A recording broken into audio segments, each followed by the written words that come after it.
Hello everyone, welcome back to the channel banking Sarathi. How to improve my English, इस question को address मैं करने वाली हूँ इस वीडियो में।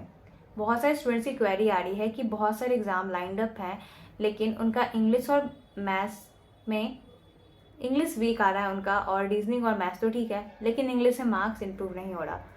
तो इसके लिए आपको क्या करना है? अगर आप इंग्लिश के बैकग्राउंड से हैं तो आपको क्या करना चाहिए, और अगर आप इंग्लिश के बैकग्राउंड से नहीं हैं तो आपको क्या करना चाहिए, ये दोनों चीज़ मैं आज की इस वीडियो में बताने वाली हूँ।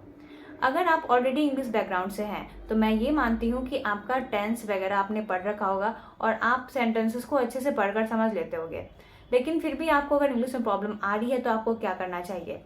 आपको मैं सजेस्ट करूंगी कि 120 रूल्स ऑफ निमिषा मैम का जो ग्रामर रूल्स है, आपको उसको पढ़ना है, समझना है, और फिर उसके मल्टीपल रिविजन्स करके उसको अच्छे से याद कर लेना है।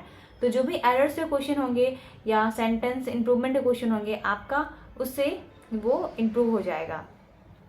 फिर साथ ही आपको क्या करना है, आपको reading of editorials regular basis पे करना है। आपको हर एक दिन रीडिंग के लिए समय देना है और एडिटोरियल्स रीडिंग करनी है आपको। फिर इससे क्या होगा कि आपका अंडरस्टैंडिंग स्किल इंप्रूव होगा और आपको ये कंसिस्टेंट वे में करना है।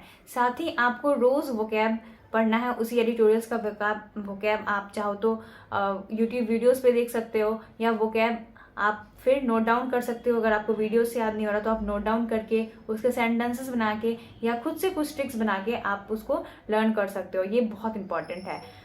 तो 120 rules of grammar, regular reading और वोकैब से आप अपना इंग्लिश इंप्रूव कर सकते हो अगर आप इंग्लिश बैकग्राउंड से हो। और आपको इसके लिए थोड़ा पेशेंस रखना पड़ेगा और धीरे धीरे आप देखोगे कि आपका मार्क्स, आपकी अंडरस्टैंडिंग स्किल्स सब इंप्रूव होने लगेगी।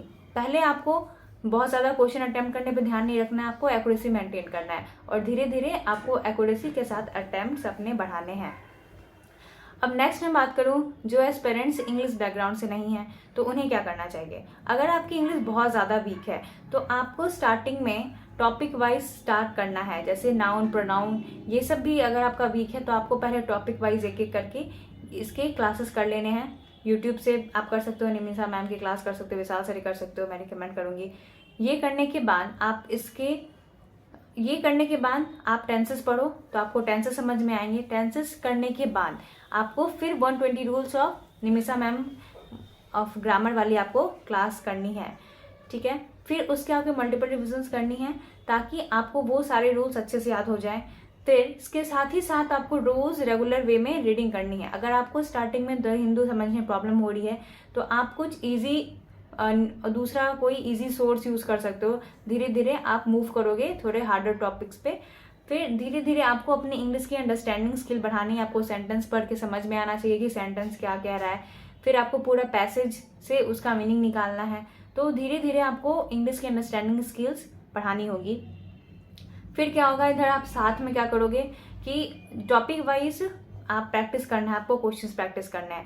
जैसे आप अगर ग्रामर पूरा पढ़ लेते हो, फिर आपको एरर के क्वेश्चंस, फिर word fill in the blanks जो क्वेश्चंस हैं वो आपको करने हैं। उसके आप टॉपिक वाइज प्रैक्टिस करोगे। फिर आपको रीडिंग जब आप रेगुलर बेसिस पे करने लगोगे तो आपको रीडिंग कॉम्प्रिहेंशन के सेट्स प्रैक्टिस करनी है। ऐसा करने पे क्या होगा कि आपका ओवरऑल फिर आप देखोगे कि धीरे धीरे आपको एक्यूरेसी के साथ अपने अटेम्प्ट्स बढ़ाने हैं और आपको अपने मार्क्स में इंप्रूवमेंट मिलेगा। आपको इम्पेशेंट नहीं होना है। इंग्लिश एक लैंग्वेज है, उसको थोड़ा करने में समय लगेगा। अगर आपका वीक है तो आप थोड़ा समय दीजिए उसको, आपका डेफिनेटली इंग्लिश इंप्रूव होगा। और अगर आप ये सारी चीज़ें ठीक से फॉलो करते हो, सो उम्मीद है आपको ये सारी चीज़ें समझ में आई होंगी। आपका जो भी डाउट है आप लोग कमेंट में पूछ सकते हो, और जो भी कोई अदर क्वेश्चन है आपके तो आप कमेंट में पूछिए, मैं उसको नेक्स्ट वीडियो में ज़रूर आंसर करूँगी। So this is for today, thank you and have a nice day.